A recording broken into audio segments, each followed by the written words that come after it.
ఆయన స్టార్స్ కే స్టార్, ఇండియాలోనే తిరుగులేని యాక్టర్. ఏళ్లుగా అభిమానులను ఉర్రూతలెగిస్తున్నారు.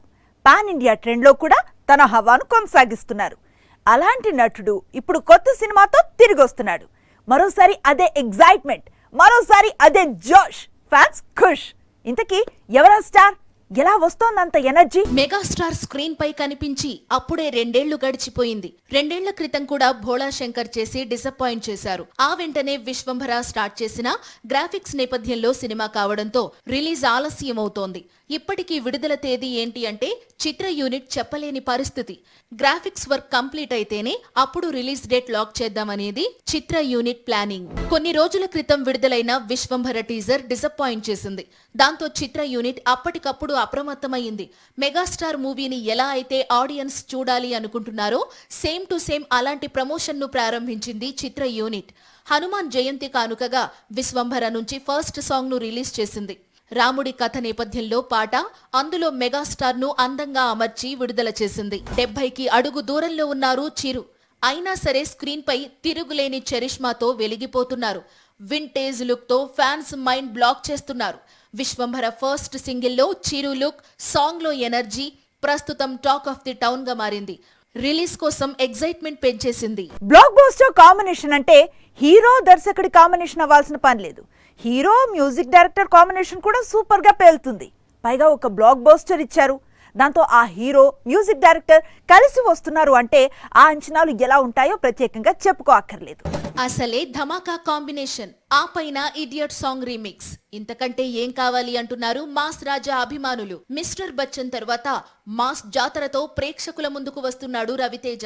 అందుకు సంబంధించిన ప్రమోషన్ మొదలైంది. ఏ బీట్ వింటే టాలీవుడ్ షేక్ అవుతుందో, రవితేజ ఏ స్టెప్ వేస్తే ఆయన ఫ్యాన్స్ ఈలలు విజిల్స్ తో రెచ్చిపోతారో అలాంటి సాంగ్ ను ఇప్పుడు రీమిక్స్ రూపంలో తీసుకొస్తున్నారు. నిజానికి ఈ సర్ప్రైజ్ చాలా కాలం క్రితమే లీక్ అయింది. కాకపోతే ఇప్పుడు విజువల్ రూపంలో అదిరిపోయింది. ఇది టీజర్ మాత్రమే. ఫుల్ వర్షన్ ఏప్రిల్ 14న రిలీజ్ కానుంది. ఫ్యాన్స్ కు మరింత జోష్ తీసుకురానుంది. ధమాకా తరువాత శ్రీలీల మరోసారి మాస్ రాజాతో జోడీ కడుతోంది. అందుకే మాస్ జాతరపై టాలీవుడ్ లో చాలా ఎక్స్పెక్టేషన్స్ ఉన్నాయి. భాను భోగవరపు అనే కొత్త దర్శకుడు ఈ చిత్రాన్ని తెరకెక్కిస్తున్నాడు. జూలై 18న మూవీని విడుదల చేసేందుకు చిత్ర యూనిట్ ప్రయత్నాలు చేస్తోందని సమాచారం. తమిళనాట అజిత్ క్రేజ్ గురించి ప్రత్యేకంగా చెప్పుకునేదే ఉంది. విజయ్తో సమానంగా స్టార్డమ్ ఉంది. అలాంటి హీరో చాలా వరకు తన స్టార్డమ్ ని కానీ క్రేజ్ ని కానీ పెద్దగా పట్టించుకోడు. ఎప్పుడు స్టార్ డైరెక్టర్స్ వైపుకు చూడడు. తన కన్వీనియంట్ గా ఉన్న డైరెక్టర్స్ కు అవకాశాలు ఇస్తూ ఉంటాడు. ఒక్కోసారి ఇచ్చిన దర్శకుడికే మళ్ళీ సినిమాలు తీయాలంటూ అవకాశం ఇస్తూ ఉంటాడు. ప్రస్తుతం ఆ సెంటిమెంట్ నే మళ్ళీ రిపీట్ చేస్తున్నాడు.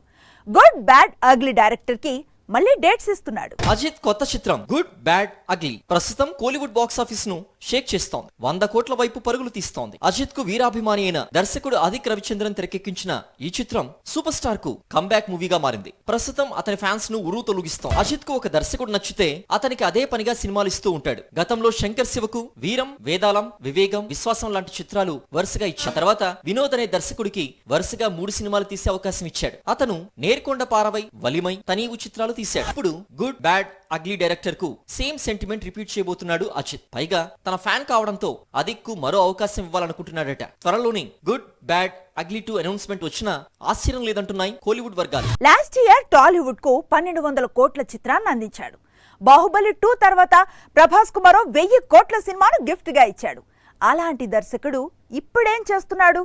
కొత్త సినిమా ఏవైనా ఉందా, లేక 1200 కోట్లు కొల్లగొట్టిన సినిమాకు సీక్వెల్ తీసే వరకు వెయిట్ చేస్తూ ఉండిపోతాడా? త్రిబుల్ ఆర్ తో 1000 కోట్లు కొల్లగొట్టిన తరువాత రాజమౌళి ఇటీవలే సూపర్ స్టార్ మహేష్ బాబుతో కొత్త సినిమాను ప్రారంభించాడు. పుష్ప 2తో వరల్డ్ వైడ్ గా 1800 కోట్లు కొల్లగొట్టిన తరువాత సుకుమార్ అప్పుడే రామ్ చరణ్ కోసం కథ రాయడం ప్రారంభించాడు. మరి కల్కి రిలీజ్ తర్వాత నాగశ్విన్ ఏం చేయబోతున్నాడు? కల్కి సీక్వెల్ కు ప్రభాస్ డేట్స్ ఇచ్చే వరకు వెయిట్ చేస్తాడా? నిజానికి కల్కి సీక్వెల్ ఇమ్మీడియట్ గా స్టార్ట్ కావాల్సింది. ఎందుకంటే ఆల్రెడీ కొంత భాగం షూటింగ్ చేసేశారు. అదే స్పీడ్ లో సీక్వెల్ షూటింగ్ స్టార్ట్ చేస్తే గ్రాఫిక్స్ వర్క్ కంప్లీట్ కావడానికి టైం పడుతుంది కదా అనుకున్నారు నాగి అండ్ ప్రభాస్.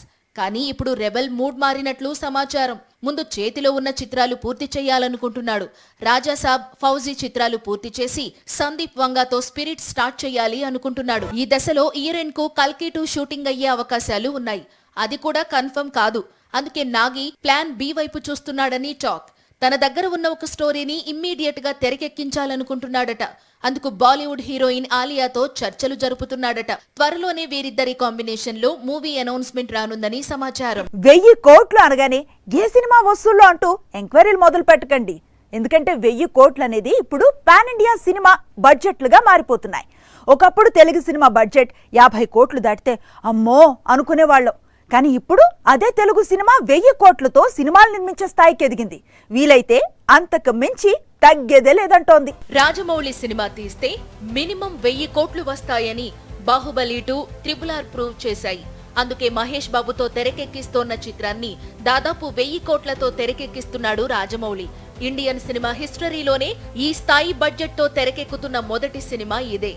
1000 కోట్ల బడ్జెట్ అంటే పాన్ ఇండియా మార్కెట్ మాత్రమే సరిపోదు. వరల్డ్ వైడ్ గా ఉన్న ఫిల్మ్ మార్కెట్ ను టార్గెట్ గా చేసుకున్నప్పుడే ఈ స్థాయి బడ్జెట్ తో సినిమా తీయగలం. మహేష్ మూవీతో జక్కన్న గ్లోబల్ మార్కెట్ ను టార్గెట్ చేశాడు. అందుకే అంత ధైర్యంగా 1000 కోట్లు ఖర్చు పెడుతున్నాడు. మరోవైపు అట్లీ దర్శకత్వంలో అల్లు అర్జున్ నటించే చిత్రం సైతం 800 కోట్లతో తెరకెక్కుతోందట. సినిమాలో VFX కోసమే చిత్ర యూనిట్ దాదాపు 300 కోట్లు ఖర్చు చేస్తోందని సమాచారం. పైగా ఐరన్ మ్యాన్, ట్రాన్స్ఫార్మర్స్ లాంటి మూవీస్ కు వర్క్ చేసిన టీం ఇప్పుడు బన్నీ మూవీ కోసం రంగంలోకి దిగింది. 600 కోట్ల బడ్జెట్ తో తెరకెక్కిన కల్కి తెలుగు సినిమా చరిత్రలో హైయెస్ట్ బడ్జెట్ తో తెరకెక్కిన చిత్రం. అంతకు ముందు ప్రభాస్ నటించిన ఆదిపురుష్ బడ్జెట్ 700 కోట్లు. ఇది బాలీవుడ్ మూవీ. ప్రభాస్ మార్కెట్ పై ఉన్న నమ్మకంతో అంత బడ్జెట్ పెట్టి ఆదిపురుష్ తీశారు.